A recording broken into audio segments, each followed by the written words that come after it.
صافي على وقيده ماشي شي حاجه كثيره. سي المخنطر شي هاد اللعبه اللي بغيت تلعب معايا راه ما مسلكاكش مسكين. اش من لعبه؟ انا غير قلت لك واش عندك وقيده، ما قصدت فيها حتى شي حاجه.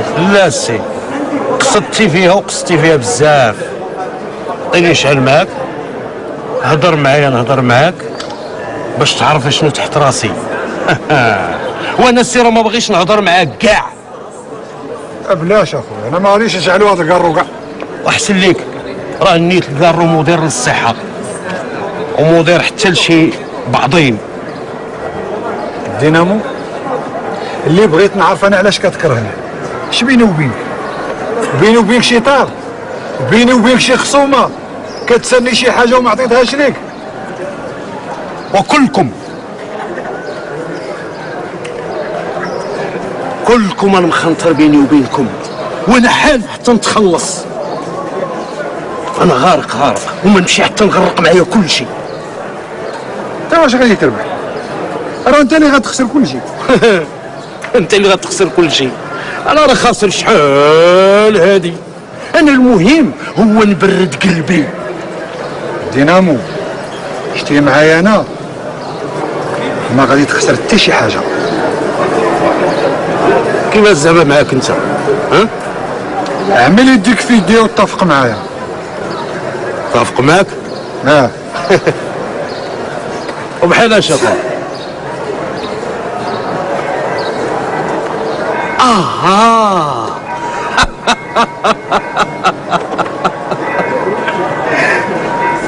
زعما نوقف معاك في المحكمة باش تخرج براءة. تماما. وغتقول لهم ما كتعرفنيش وما عنديش معاكم علاقة.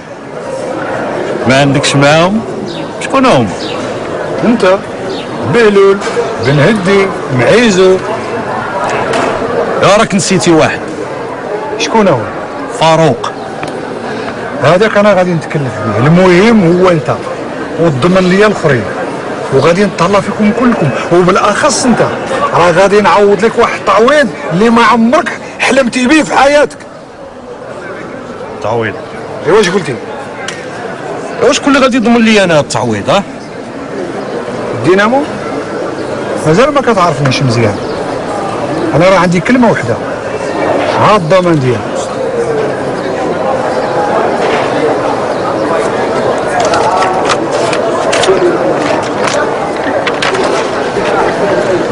المهم ضمن لي الاخرين.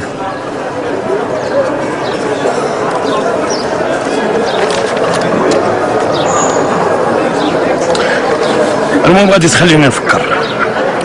فكر على خاطرك وخذ وقتك في التفكير. غير المهم ما تنساش، راه الا خرجت من هنا راه في مصلحتك انت اكثر مني انا. داك تشعل.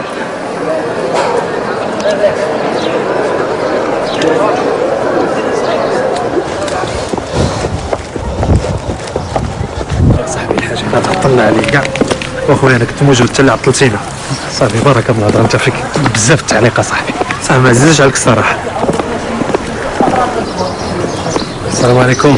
عليكم السلام. اخبارك؟ عمي لاباس؟ كي داير؟ بخير يا رب. تعطلنا عليك شويه وقيله ياك؟ لا حتى انا عاد جيت.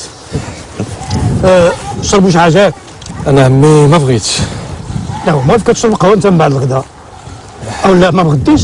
لا الحاج غتغدا معايا في الدار وشربنا قهوه. المهم واش فهمت المشكل اللي حدث لنا دابا ديال الارض؟ بالطبع في علمي، وهي وحده من القضايا ديال الشركه اللي كلفتوني نوب عليكم فيها في المحكمه. لا ماشي المشكل ديال التزوير والنصب والاحتيال، هذا مشكل ديال مول الارض الحقيقي اللي بان. راني عاودت ليه كل شيء عمي، راه في راسو كل شيء. هذا المشكل راه محيرني ومشت لي الدماغ. دابا ما عرفت واش نكمل المشروع ولا نوقفو، ودابا انا بغيتك تعطيني الراي ديالك في الموضوع. شوف السي الحاج، مادام مالك الارض الحقيقي ما تقدمش للمحكمه بدعوى بايقاف البناء وابطال البيع، فخصك تكمل المشروع ديالك، وحتى شي واحد ما عنده الحق يمنعك. وكيف قال لي زهير بان مول الارض تعيش في الخارج مده هذه طويله، هو غايب. اذا هنا كاين واحد الاحتمال. انا هو يمكن يجي يمكن ما يجيش. يمكن يتقدم للمحكمه بدعوى بايقاف البناء كيف قلت لك، يمكن لا. والمشكل بالنسبه لك هو في عدم المجيء ديالو، حيت الا جيتي توقف البني وتسنى حتى يجي انت اللي غادي تكون خاسر، بمعنى ان فلوسك ترمات غير هكذاك ضاعت.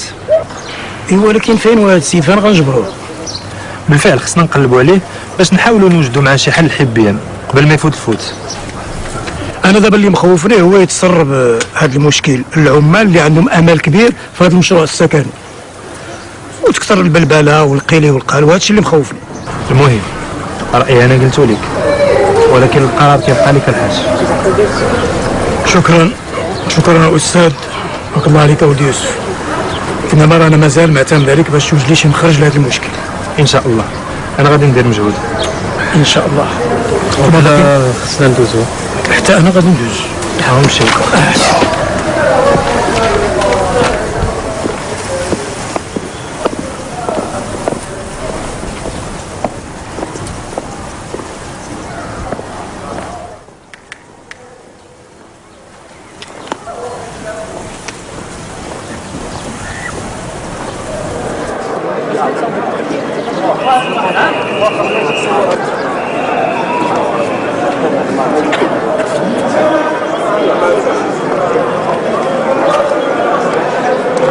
بوجلول بوجلول وسبحان الله فين قطعتي؟ خليني نتصرف راسي، الله يرحم لك الوالدين. بوجلول واللي عطى الله عطاه بوجلول. معقولة لكن لازم تبقى تفكر وتقتل في راسك. حمد الله اللي حلا معاك هنا.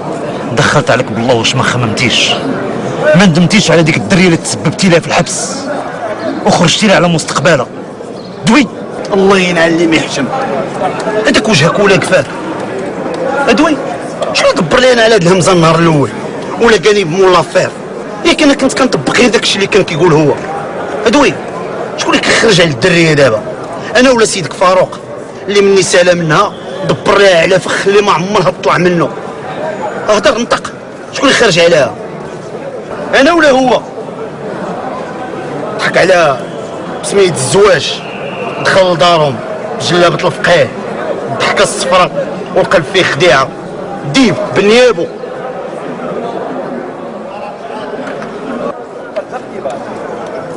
وانت شكون؟ انت عام مسكين درويش ما درتي والو، راه كنا هنا بحال بحال، فهمتي؟ كل واحد فينا داير حقه، كلنا دياب. عندك الحق فاروق، بالحق شكون اللي كان الطرف الكبير؟ ها؟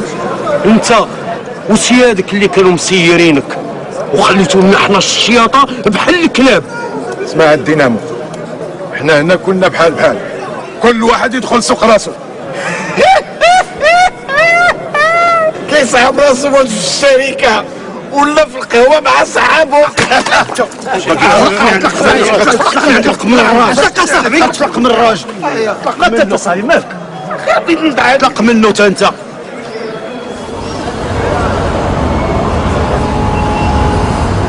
شتي عجبني كيجيوك هاد النكات. والله يجعل البركه في اللغيته. اللغيته شكون هاد اللغيته؟ ويلي الحاج سألنا صافي صافي اللغيته نسيتنا. تبارك الله عليها والله لا تبارك. يس شكرا. هاكا ميرسي.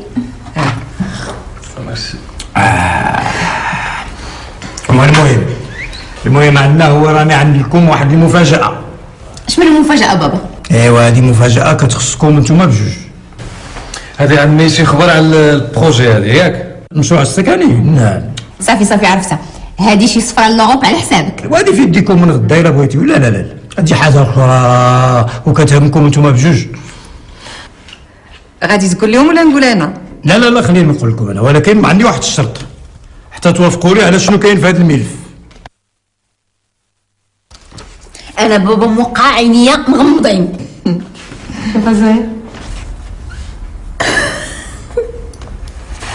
اش داكشي عاجبك؟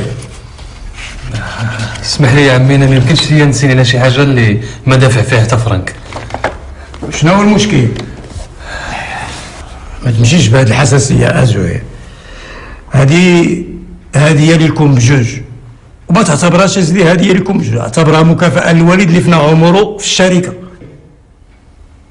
متفق معك عمي، ولكن الوالد راه مشى وانا يلاه بديت معاك، يعني ما كنستاهلش شي مكافأة بحال هذا الشكل هذا يا عمي. زهير معليش اولدي ما تقولش هاد الكلام.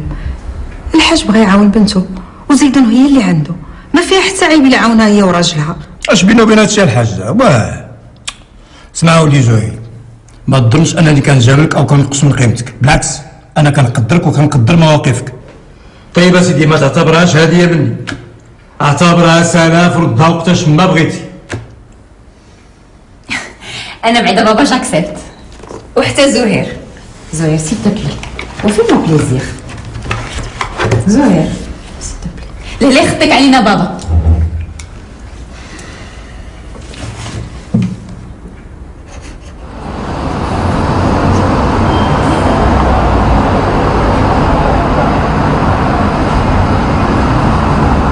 شكرا للاستاذ المحترم المساعده اللي قدمته للمحكمه.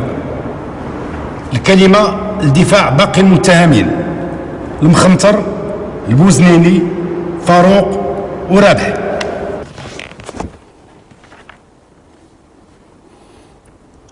السيد الرئيس، السادة المستشارين المحترمين، بادئ بدء أشكر السيد الوكيل العام للملك الذي آفاني من الدخول في مناقشة وضعية المخنطر وجلول بعدما أسند النظر للمحكمة الموقرة بشأنهما، حيث لم يبق لي في هذا الإطار إلا أن أضم صوتي لسيد ممثل الحق العام باعتباره سلطة الاتهام الذي أسند النظر نتيجة اقتناعه بأن ما نسب للمتهمين المخنطر وجلول تنقصه وسائل الإثبات. هذه الوسائل التي تبقى دوما على كاهل سلطة الاتهام لكون المتهم يبقى بريئا إلى أن تثبت إدانته، وطالما أن الإدانة غير ثابتة في حق مؤازري فإن البراءة هي الأصل، الشيء الذي يجعلني ألتمس الحكم ببراءتهما مما نسب إليهما. أما فيما يخص المتهمين البوزنيني ورابح وفاروق فإنه لا بأس أن نرجع إلى بعض هذه القضية حتى نذكر المحكمة الموقرة رغم كونها ناقشت الملف بما فيه الكفاية وأحاطت بجميع جوانبه، فبالرجوع إلى وضعية المتهم البوزنيني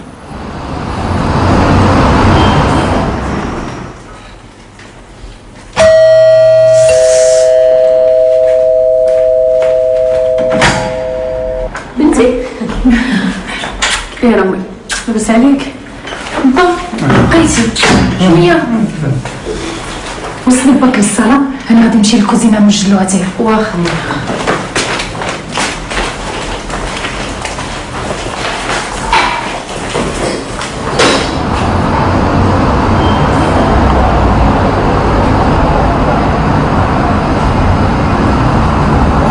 المتهمين يوقفوا.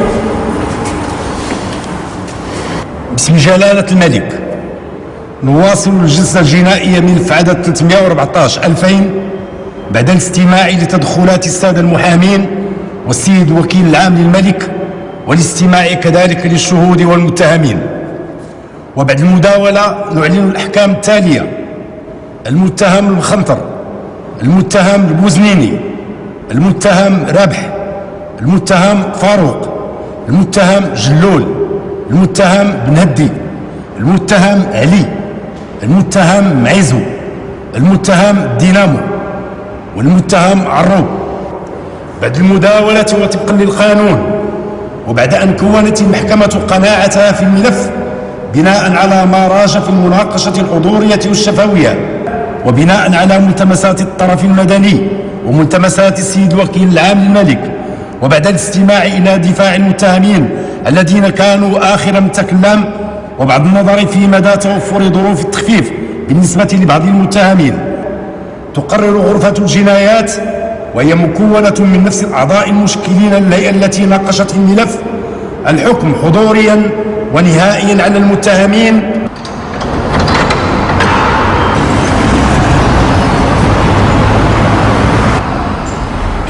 الا خدمت؟ واش فيها شي حاجه عيب؟ ايوا بنتي الا ما بغاكش راجلك تخدمي راه عنده الحق، ما خصكم حتى خير بنيتي. انت متفقه معاه ياك؟ ابا فهموني ابا، راني جالسه في الدار غير بوحدي، الوقت كيدوز عليا غير بزز. اشنو فيها الا خدمت؟ بالعكس غدا غير نعاونو باش نجمعو حتى حنا الفلوس ونديرو شي ابارتمون اولا فيلا، علاش لا؟ وانتم عارفين هذيك الدار ماشي دارنا، راه دار عمي، خاصنا حتى حنا نديرو دارنا. ايه دار عمك، وحتى هو بغاكم ديروا سكنه، راجلك راه كيفكر في هذا الشيء يا بنتي. كيفكر فيها يوسف امي، كيفكر غير في القضايا والمشاكل والمحاكم، وعمرو ما جبد عليه حس السكنه. راه عارف مصلحته، النهار اللي يقدر على السكنه راه غادي يقولها لك. نسيتك شي كاس ديال اتاي عافاك.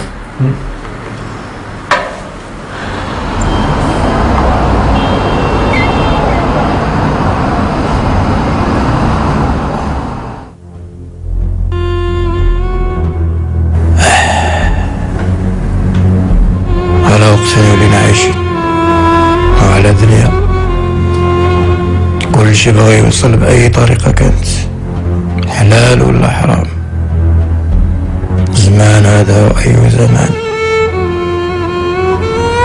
تخلط القبيح من المليح، ما بقيت تعرف هذا من هذا.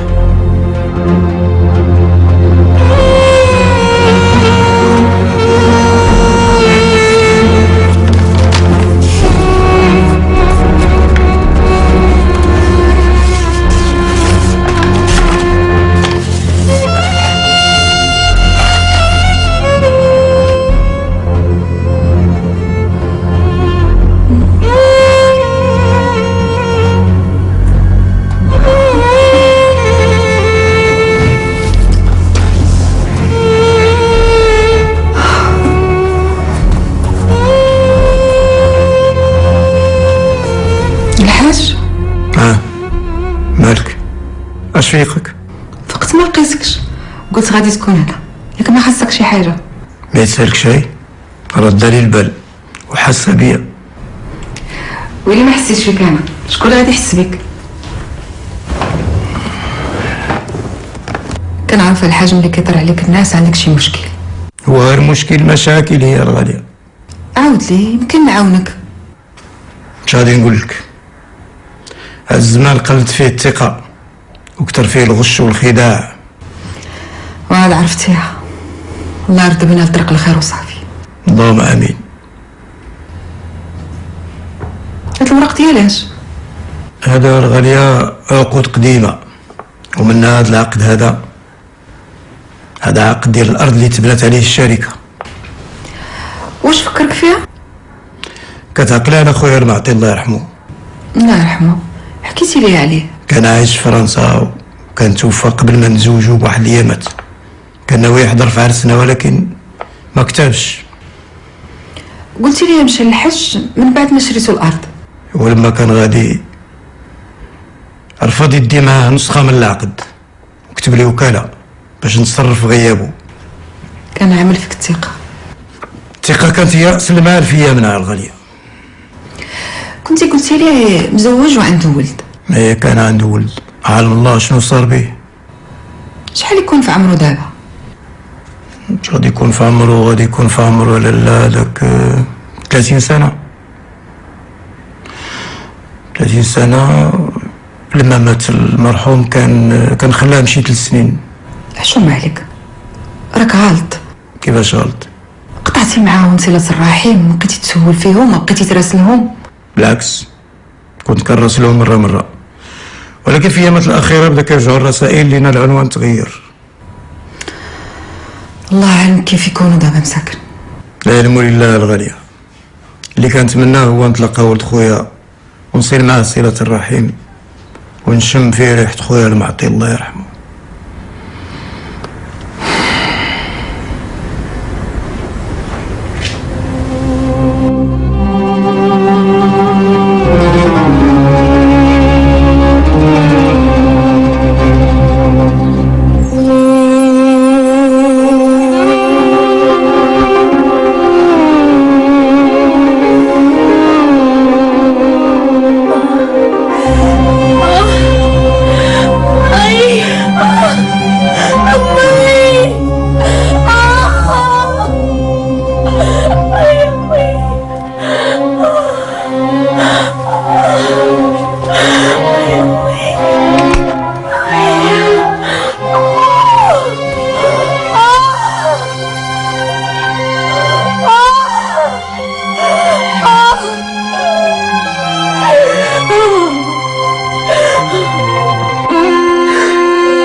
ويلي اش يا غزالي مشيتي بحالك كيفاش يا حلالي واش يا غزالي ويلي اش يا غزالي مشيتي.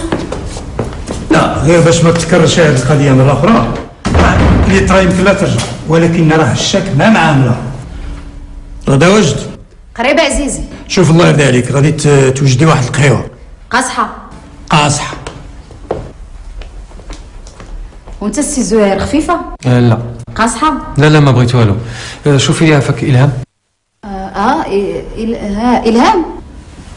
مالك ياك لاباس؟ اش واقع؟ لا أنا نكلمها لك. يلا.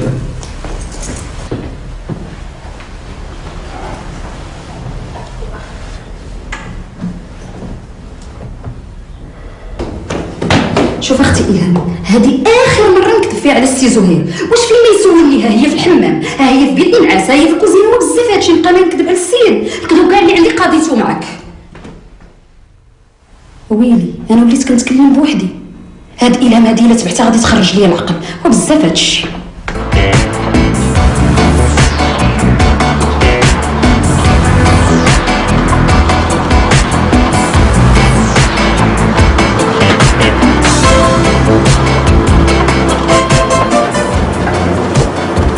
ما جيتيش البارح؟ مشيت البارح. شحال بقيت سنيتك؟ عطلتي؟ فوالا.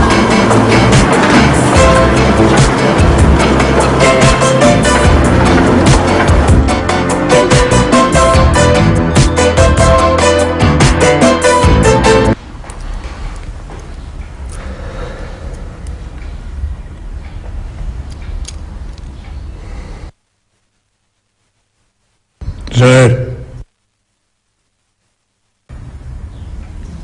زهير سبحان الله، فين مشيتي؟ عادي يا سي الحاج. ويلي استغفر الله، هذا إلهام ولا بغات تحشم. دابا حلمتي اش غادي تقولي لي؟ هي باقا حلموا فين هاد القهوه؟ ها هو كيغوت على القهوة قاصحة وما كيشرب القهوة قاصحة غير ملي كيكون معصب، وغادي تجي إلهام ويبرد فيها خديدو. اجي يا بنتي اجي ديري لي القهوة زيدي. الله يخرج هذا النهار على خير. امين.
لا اسمحي لي يا خالتي، ما في لي تغداو نتوما بالصحة والراحة.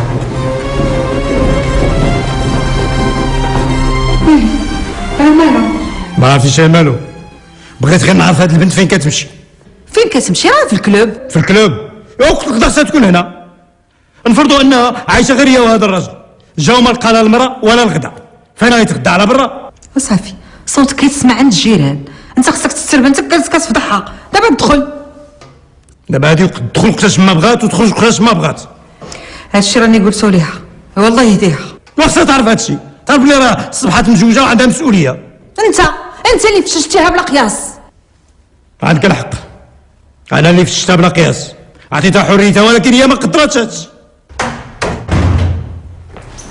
بونجور بابا، بونجور ماما. ما كاين لا بونجور بابا ولا بونجور ماما، اجي لينا.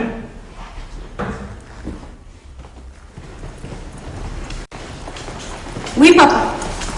شحال هادي؟ هاكا الوحده ونص هادي. ما بقى عندك ما يتقال ياك. عافي راسك عاملها. وصافي الحاج. واش كاين شي مراه عباد الله اللي ما عندها لا خدمه لا والو تبقى حتى لهاد الساعه؟ ولكن يا بابا راه كان عندنا واحد. خليني نكمل كلامي. الراجل ملي كيجي من العمل ديالو كيخصو يتغدى ويرتاح باش يعاود يرجع للعمل ديالو. صافي الحاج، نعس الشيطان. وكانت هذه المراه خدامه موظفه غادي نقولوا لها الراجل هذه المراه معذوره. وانا بابا راه انا عرفت شنو بغيتي تقولي. بغيتي تقولي باللي راه الله يجعل البركه في ماما ياك. راه زهير الا تقلق راه مع الحق. صافي بابا جو ميكسكوز.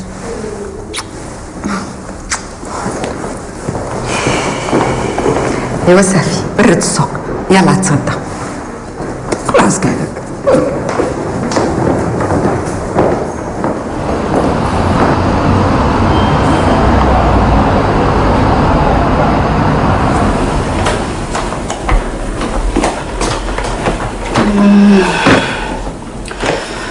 لا عملتي على بنيتي. الجماعة نحط لها هنا نلقاها ولا ما نلقاهاش. كنت معاك كتهضر غادي نلقاو بخير وعلى خير غير سربي انت مازال وحده. ندير هذا انا. دير.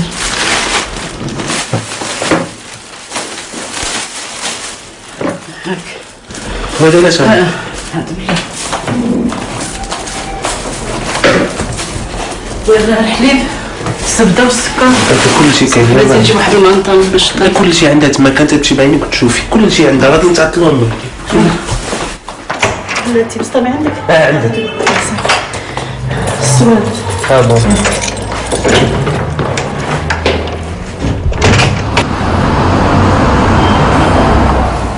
شفتي يا عمي واش عندي الحق ولا لا؟ سعاد كلمه وحده راني قلتها لك وهذيك الفكره ديال الخدمه غير حيدها من راسك. لا ولدي ما فيها باس الا خدمات. الواحد في هذا الزمان اذا ما عاوناتوش المراه او عاونوه الاولاد غادي يبقى حدو قدو ما تزاد عليه حتى حاجه. يلا يتكافى مع كرشو. ابا واش انا محتاج لخدمتها؟ الحمد لله ميسر عنا الله وما خصنا حتى خير. يوسف انت راك كتشوف شوفه ولكن انا راه كنشوف شوفه اخرى. اش من شوف اخرى؟ وضحي كلامك. تنكونوا بوحدنا. الشابه كيفاش ولات كتهضر معايا؟ لا لا هاد الايامات شتا تبدلات ما بقاتش هي هذيك. بيني وبينك راك غلط وحيد من دماغك هذيك الفكره وتقول مع راسك الخدمه فيها وفيها. راه اللي شريف شريف واللي بشرفه عمره ما يتزعزع غادي يبقى دائما نقي ونضيف. الله يجازيك بخير با انت راك ما عارف والو. انا اللي كنشوف اش كاين وشنو تيوقع. عمي بلا ما تصدع مع راسك راه اللي في راسو في راسو. اش جابنا لهاد الهضره؟ يوسف الا ما بغيتينيش نخدم ما غنخدمش من حقك تمنعني. انا راه بغيت لك غير الخير.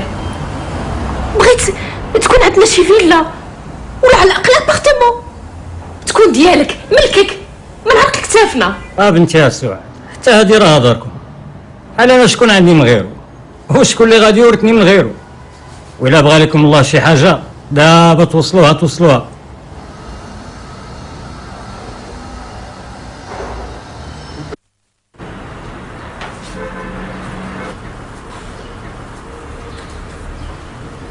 زهير مالك يا ولدي؟ زهير اش قلتي يا امي؟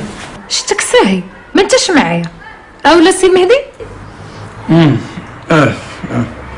لا ما كاين والو عيان شويه وساعات ولا. لا ماشي عيان شي حاجه شاغله بالك ومهموم. لا امي ما عندي والو غير الخدمه والمسؤوليه اللي عندي كثير هادشي اللي كاين. لا ماشي قضيه الخدمه شي حاجه ما عجبكش وكتفكر فيها. عافاك امي ما تبقايش تحكري بزاف راني غير عيان مع دماغي وساعات ولا. ايوا لا ميتك زعما ما تخبيش عليا. انا امي مهموم ما مرتاحش. اش غادي ديري انت؟ والو. لا اسمح لي با راني غير على اعصابي معصب شي شويه. فهمت ولدي فهمتك.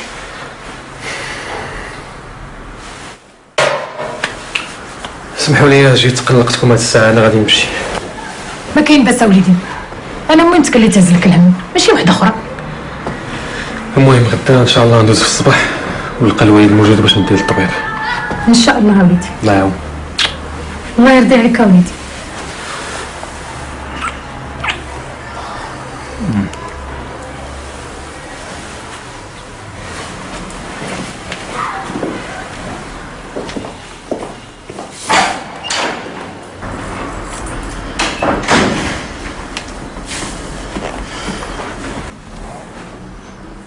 شنو ظهر لك السي مهدي؟